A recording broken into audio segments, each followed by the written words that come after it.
솔로몬이 여호와의 전과 왕궁 건축을 마치고 솔로몬의 심중에 여호와의 전과 자기의 궁궐에 그가 이루고자 한 것을 다 형통하게 이루니라. 밤에 여호와께서 솔로몬에게 나타나사 그에게 이르시되, 내가 이미 네 기도를 듣고 이곳을 택하여 내게 제사는 성전을 삼았으니 혹 내가 하늘을 닫고 비를 내리지 아니하거나 혹 메뚜기들에게 토산을 먹게 하거나 혹 전염병이 내 백성 가운데 유행하게 할 때에 내 이름으로 일컫는 내 백성이 그들의 악한 길에서 떠나 스스로 낮추고 기도하여 내 얼굴을 찾으면 내가 하늘에서 듣고 그들의 죄를 사하고 그들의 땅을 고칠지라. 이제 이곳서 하는 기도에 내가 눈을 들고 귀를 기울이니 이는 내가 이미 이 성전을 택하고 거룩하게 하여 내 이름을 여기에 영원히 있게 하였음이라. 내 눈과 내 마음이 항상 여기에 있으리라. 네가 만일 내 앞에서 행하기를 네 아버지 다윗이 행한 것과 같이 하여 내가 네게 명령한 모든 것을 행하여 내 율례와 법규를 지키면 내가 네 나라와 왕위를 견고하게 하되 전에 내가 네 아버지 다윗과 언약하기를 이스라엘을 다스릴 자가 네게서 끊어지지 아니하니라 한 대로 하리라. 그러나 너희가 만일 돌아서서 내가 너희 앞에 둔 내 율례와 명령을 버리고 가서 다른 신들을 섬겨 그들을 경배하면 내가 너희에게 준 땅에서 그 뿌리를 뽑아내고 내 이름을 위하여 거룩하게 한 이 성전을 내 앞에서 버려 모든 민족 중에 속담거리와 이야깃거리가 되게 하리니 이 성전이 비록 높을지라도 그리로 지나가는 자마다 놀라 이르되 여호와께서 무슨 까닭으로 이 땅과 이 성전에 이같이 행하셨는고 하면 대답하기를 그들이 자기 주상들을 애굽 땅에서 인도해 내신 자기 하나님 여호와를 버리고 다른 신들에게 붙잡혀서 그것들을 경배하여 섬김으로 여호와께서 이 모든 재앙을 그들에게 내리셨다 하리라 하셨더라.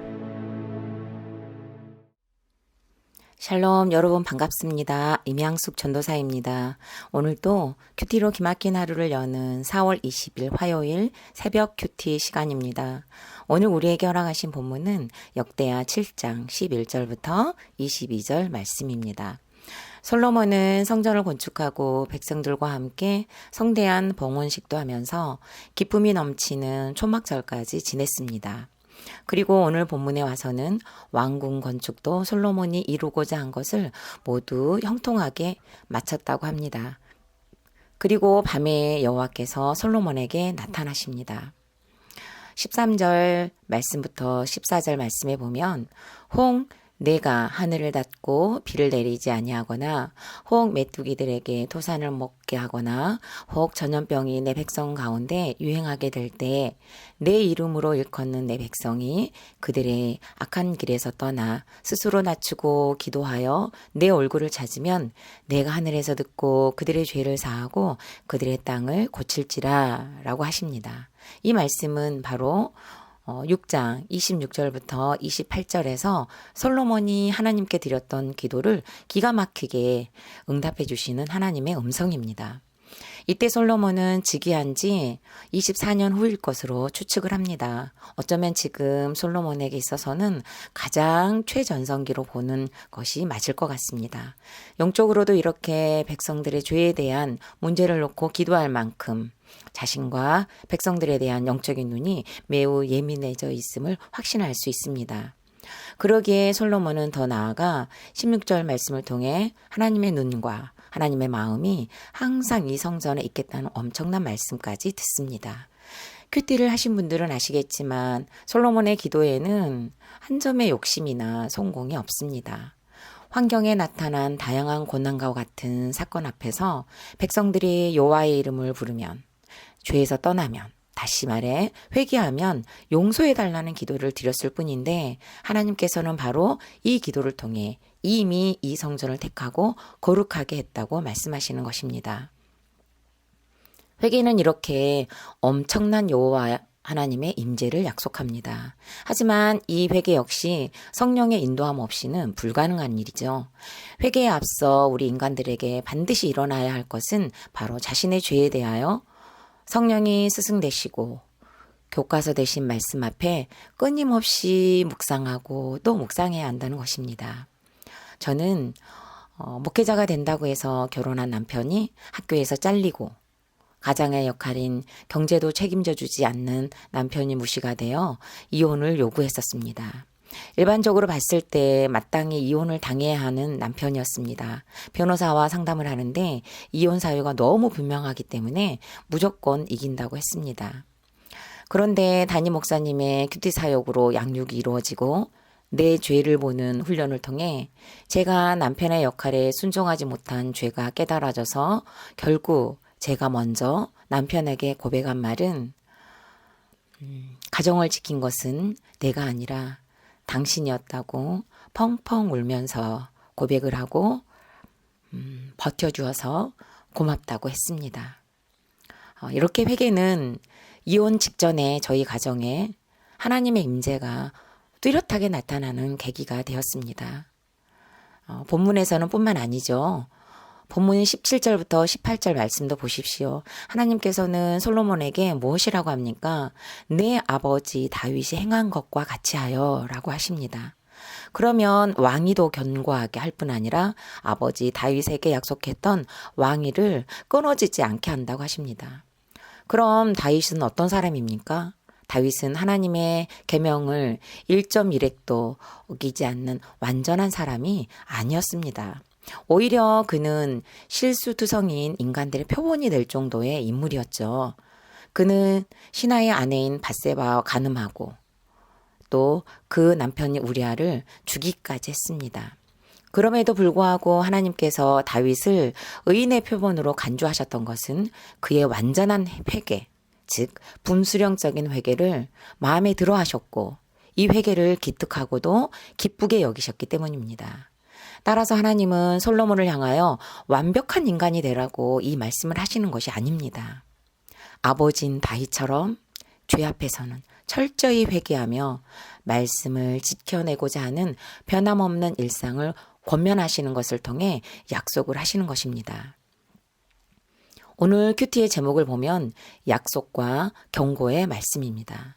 18절까지는 이렇게 약속의 말씀이라면 이제 19절부터는 경고의 말씀이 등장합니다. 하나님은 솔로몬에게 이스라엘 백성들이 율례와 명령을 버리고 우상을 섬기면 뿌리를 뽑아내고 버린다고 하십니다. 그뿐입니까? 모든 민족들에게서 아이고 이 사람들 좀 보소. 이 사람들은 글쎄 애굽 땅에서 인도한 자기 하나님 여호와를 버리고 다른 신들에게 붙잡혀서 그것들을 경배하고 섬기다가 글쎄 그 여호와께서 재앙을 내렸어요. 라면서 속담거리가 되게 하고 이야기거리가 되게 한다고 하십니다. 이 심판의 예언은 훗날 백성들의 계속되는 불순종과 우상숭배로 인해 분열 왕국 시대의 성취가 됩니다. 저에게 있어서 인생 막대기로는 친정어머니이십니다. 가난한 어린 시절 친정어머니는 퍽퍽한 삶을 저에게 풀면서 사셨습니다. 어마어마한 욕과 독설, 저의 인격을 처참하게 짓밟는 폭력은 어린 나이인 저로서는 감당하기 힘들었습니다.